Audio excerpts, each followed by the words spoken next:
Hola, espero que estén bien. Para el video de este día vamos a ver algo que se llaman bocetos de comprensión. Les había dicho en la clase pasada que el dibujo tiene tres etapas, que serían la subestructura, la estructura y la superestructura, ¿sí? Los bocetos burdos corresponderían a la subestructura, los bocetos de comprensión corresponderían a la estructura y el boceto de ejecución a la superestructura, ¿sí? Entonces vamos a la segunda etapa de nuestro trabajo, que es los bocetos de comprensión o estructura, ¿sí? Les había dejado de tarea que utilizaran 4 fotografías y en base a esas fotografías iban a hacer un boceto burdo, o mejor dicho, iban a hacer 7 bocetos burdos e iban a elegir el que les pareciera más afortunado, ¿sí? En este caso yo hice varios bocetos, ¿sí? Este es el que empecé a encontrar algunas cosas interesantes. Primero descubrí que la composición podía ir en un triángulo, ¿no? Y había un recorrido visual hacia esta parte, ¿no? Reforzado por el tren. Obviamente este es mi boceto, por falta de tiempo ya no alcancé a perfeccionarlo más, ¿no? Pero alcancé a visualizar algunos defectos de mi boceto burdo, ¿sí? Por ejemplo, la posición de Villa. Había utilizado este modelo, al principio no me agradó tanto, tan frontal. Podía utilizar otra posición, como es este caso, ¿no? Donde me iba a dar el ángulo para reforzar ese triángulo. Aquí ustedes lo pueden ver. Ya aventajé porque no quería que quedara tan largo el video, entonces en estos días aventajé un poco mi boceto, ¿sí? Esta sería la composición, una composición triangular, ¿no? El rifle queda como una anomalía saliéndose de esa estructura, y obviamente he tenido que hacer algunos cambios importantes, ¿no? Por ejemplo, elimino algunos elementos, ¿no? Como esta banda que se convertiría en un distractor, ¿no? Eliminé el brazo de Zapata, puse en su lugar una pistola en el cinto para quise simplificar la imagen para que tuviera mayor fuerza, ¿sí? Veo también la dirección del rifle, lo tuve que inclinar más, quería que me quedara un espacio negativo aquí, porque si lo ponía tal y como estaba, se encimaba a la cabeza del campesino, ¿no? Entonces se tienen que ir haciendo ese tipo de cambios, ¿no? Acá desde luego me gustó mucho esta fotografía, me daba la pose de Villa, me la daba muy bien, no así su rostro, ¿no? Que no aparece ni con sombrero ni con gorra militar, ¿no? Entonces a mí me gustó esta fotografía, ¿sí? Lo quería para que quedara bien.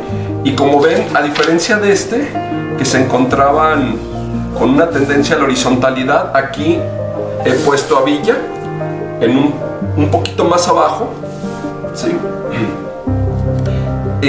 Tuve que cambiar el pantalón también de color. Vemos que tiene pantalones claros, ¿sí? Yo quise meterlo oscuro para generar algunas tensiones y que entrara en contraste con el campesino que tiene su camisa de color blanco, ¿no? Voy a seguir haciendo cambios, voy a seguir dibujando y haciendo cambios. Entonces voy a empezar a resolver esta figura.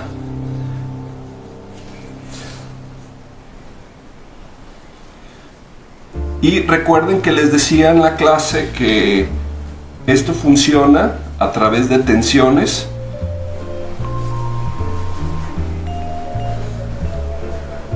Entonces tenemos que ir creando contrastes, ¿sí? El contraste entre claro y oscuro,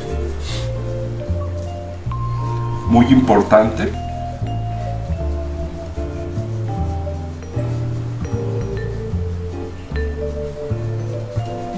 simplificamos algunas formas.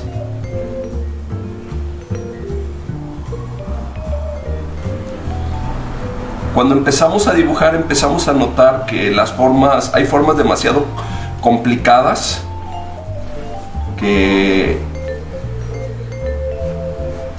le quitan la belleza a nuestro diseño. Entonces siempre debemos optar por la simplicidad. La belleza radica en lo simple, no la simpleza, eso es otra cosa, sino la simplicidad.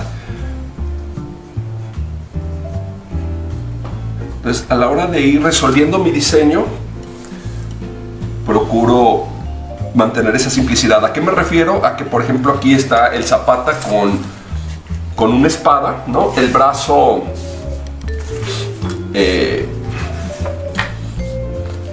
hubiera hecho que aquí quedaran demasiados elementos acumulados, entonces prefiero quitar el brazo y la espada que quede escondido detrás del cuerpo de Villa.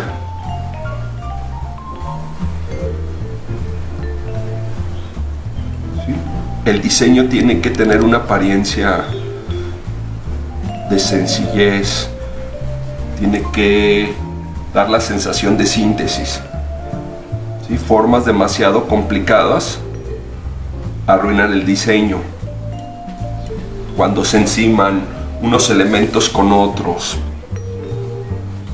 se pierde el diseño, o mejor dicho, se pierde la belleza de nuestro diseño. ¿Sí? Entonces siempre optamos por esa simplicidad. Aquí estoy haciendo un mapeo de sombras.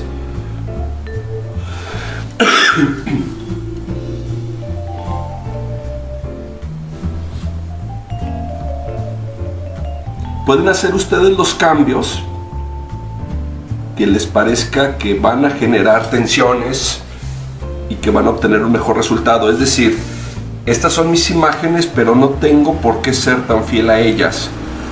¿Sí? Es solamente una fuente de inspiración. No tengo que copiarlas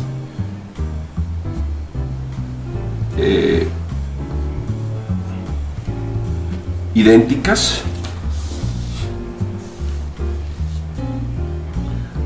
Solo las utilizo para inspirarme. Como en este caso he encorvado mucho más el cuerpo, ¿sí? Para que dé la sensación de un campesino agobiado, ¿no? Cansado por el trabajo y por la edad.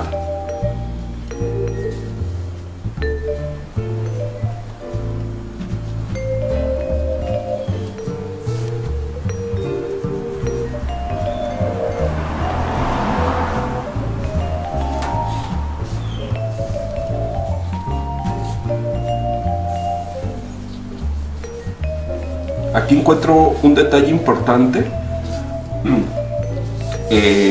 Voy a poner el tren avanzando hacia ellos, ¿no? Entonces esta parte la pensé oscuro para que entre en tensión con lo blanco de la camisa, ¿no? Voy a hacer un pequeño truco, si es que puede llamarse truco,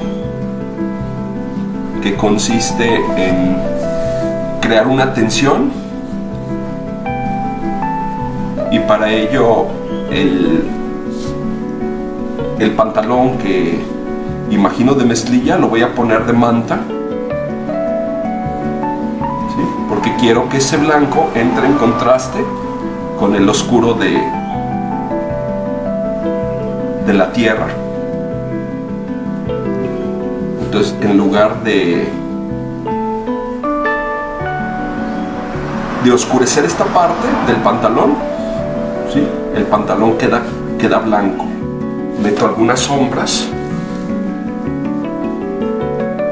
Recuerden que hay dos cosas que queremos lograr, ¿no? dos tensiones, que es la tensión visual y la tensión emocional. Entonces, si tengo un claro, lo pongo un oscuro. Esas serían las tensiones visuales. Si tengo algo grande, le pongo algo pequeño, que es lo que estoy tratando de hacer, ¿no? Crear tensiones. Entonces, parece sencillo porque no estamos en realidad haciendo grandes innovaciones, estamos simplemente acomodando las fotografías, los elementos que escogimos en las fotografías. Sin embargo, cuando empezamos a trabajar, nos damos cuenta de que en realidad esta tarea, ¿no?, aparentemente tan sencilla, es un verdadero reto. ¿Sí? No es sencillo encontrar estructuras geométricas, no es tan sencillo encontrar ritmos, escoger algunas anomalías. Es más difícil de lo que parece. ¿Sí? No estamos siendo demasiado aportativos con las imágenes, quizá algunas modificaciones menores.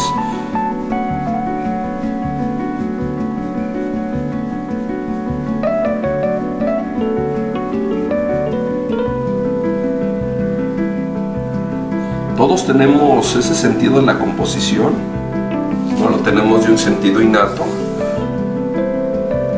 Alguien cuando se pone a decorar el árbol de Navidad, de manera instintiva nos siente que hay zonas sobrecargadas de elementos, entonces mueve alguna esfera a otro lugar.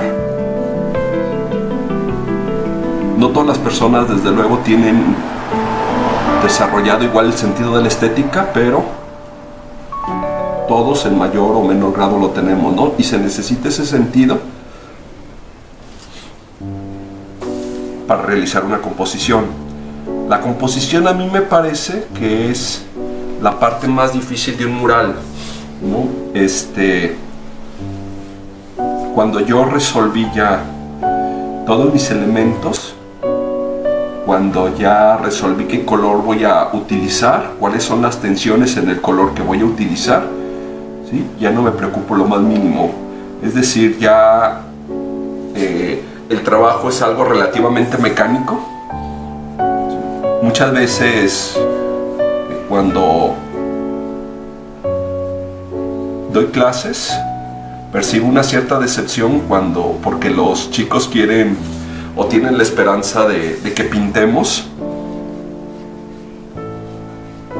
directamente en el muro, y yo les digo que nos vamos a enfocar más en la elaboración del proyecto. El proyecto es el 50% del trabajo, el otro 50% es en el muro, y este 50% lo que se hace dibujando, lo que se hace en el escritorio es lo más difícil en realidad.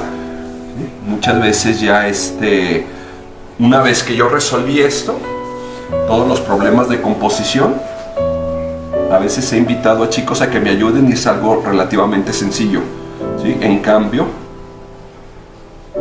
el lograr la composición, el lograr ritmos compositivos, recorridos visuales,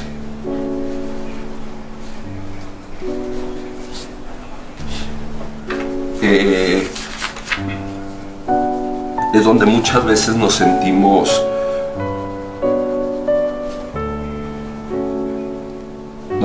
que está el mayor desafío.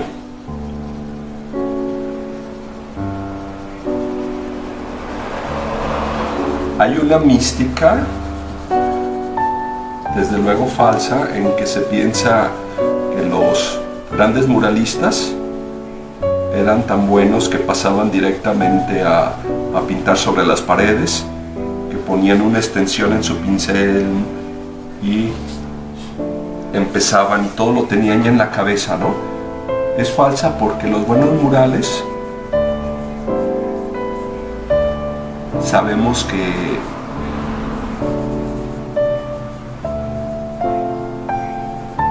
están los testigos de todos los bocetos que elaboraron los artistas. Pensemos en los murales de Miguel Ángel. Hay una leyenda que dice que Miguel Ángel destruyó muchos bocetos porque no quería que la gente se diera cuenta del esfuerzo que le había costado llegar a la perfección.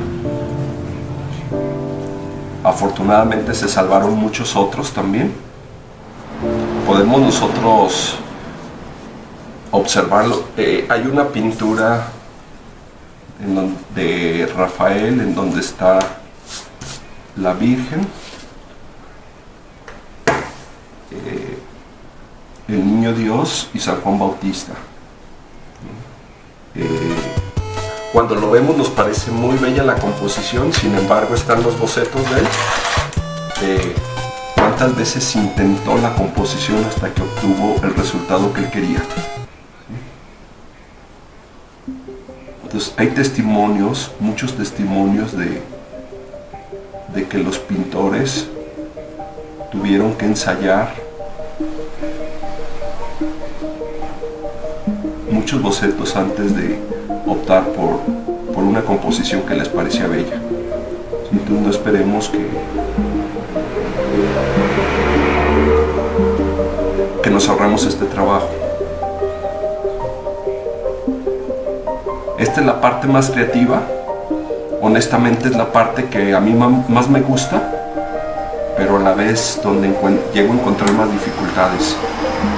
Ya llevo muchos años pintando, entonces el poner color no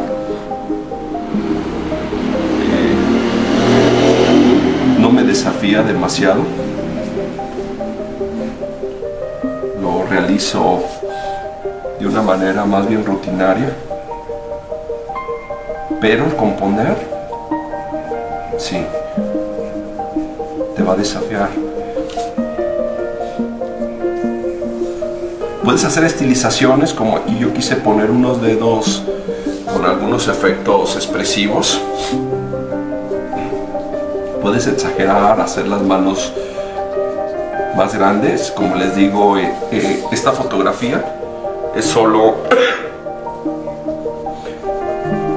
un elemento de inspiración.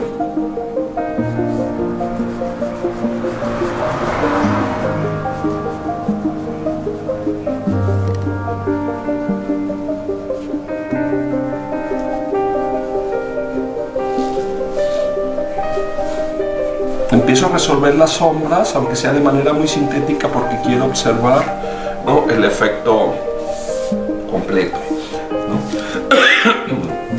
Miren, aquí viene algo importante. No voy a meter una línea de tierra y voy a meter el tren, ¿sí? Meto la línea de tierra. Aquí tengo el tercio. No me gustaría porque no me permite crear un espacio negativo alrededor de la cabeza. Aquí hay un espacio negativo, entonces lo voy a reforzar. Aquí me parece, aunque está muy cerca del centro, ¿sí?, me parece una buena posición para meter la línea de tierra, ¿sí? Y como esto quedó, lo cambié. En lugar de meterlo oscuro, lo metí como si fuera un pantalón de manta. Entonces me permite crear un espacio oscuro muy poderoso en toda esta parte de aquí. Todo esto es oscuro.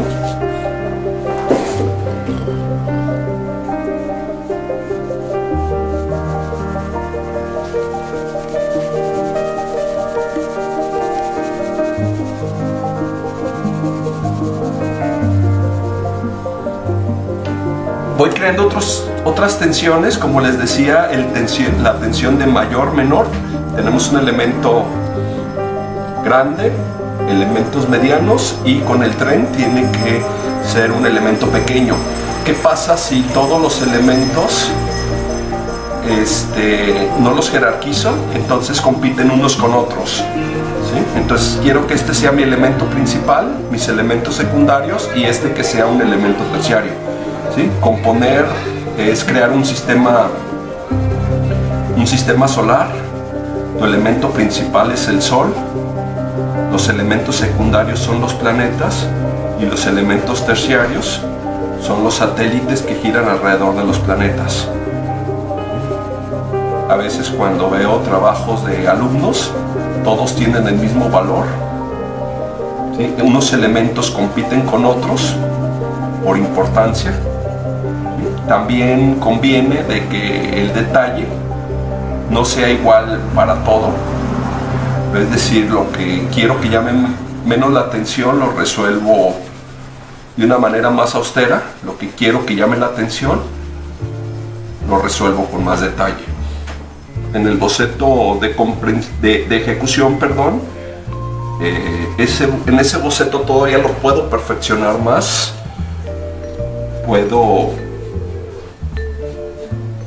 Puede llevar un mayor grado de detalle.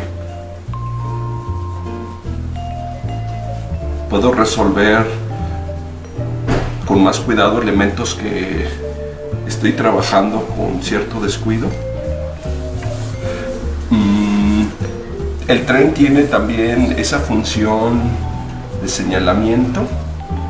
Estos elementos, aunque son pequeños, también tienen mucha importancia dentro de la composición, porque a pesar de su modestia en tamaño, tiene una función poderosa para crear énfasis. Por ejemplo, en este caso les decía que actúa como un señalamiento y nos produce un recorrido visual. Como les decía en una de las clases, la lectura va intuitivamente se hace de izquierda a derecha y de arriba hacia abajo. Entonces la lectura comienza aquí.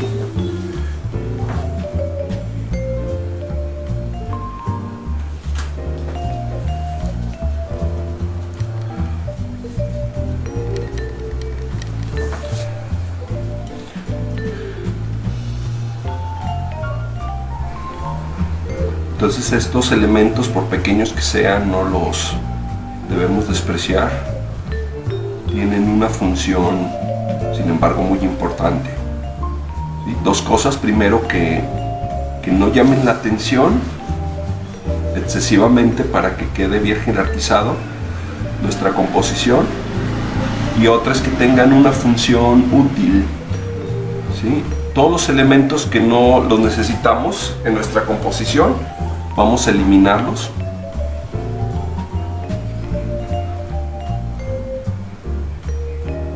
Pensemos, al construir una casa, si no necesitas una escalera, no la pones. ¿Sí? Igual hay quienes en pinturas engolosinan a veces y ponen elementos innecesarios. Entonces los elementos que vamos a poner deben de tener esa función.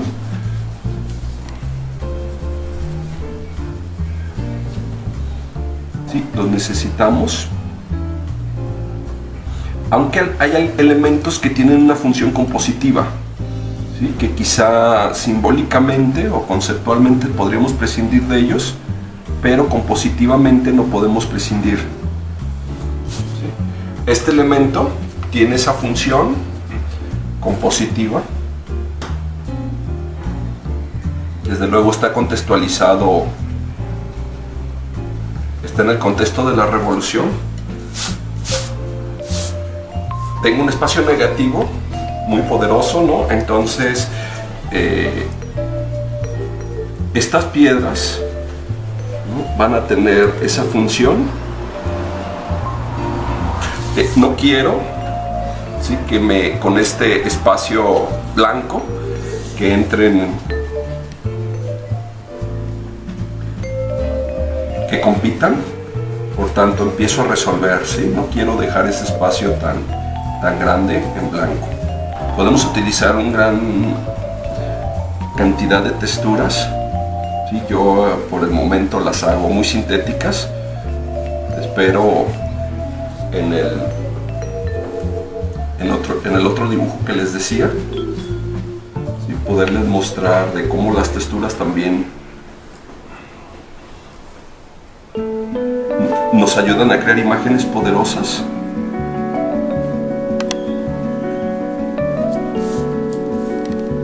Una pintura pobre en texturas quita fuerza.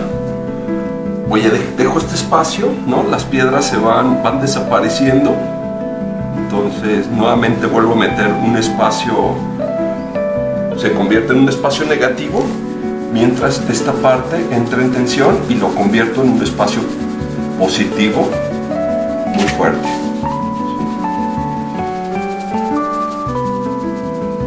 La tensión entre claros y oscuros nuevamente.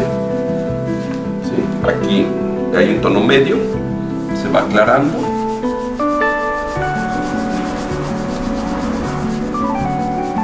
Y se va oscureciendo nuevamente.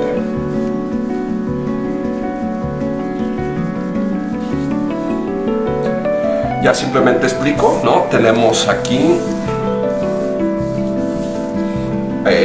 tengo varias tensiones. ¿Sí? Estos intencionalmente los metí oscuros para que entren en tensión con los claros que tengo aquí en el personaje principal, y luego nuevamente oscuros acá, ¿no? En las piedras también tengo tonos medios, ¿sí? Se aclaran hasta convertirse en un espacio negativo, y meto estos oscuros también para que entren en tensión, es decir, están las tensiones entre claros y oscuros, ¿no? Aquí lo metí en una estructura triangular, obviamente. Está la estructura triangular muy evidente. Hice alrededor de la cabeza del campesino un espacio negativo importante, ¿sí? Entonces están ese tipo de tensiones también, grande, pequeño, ¿sí? Entran en tensión con estos.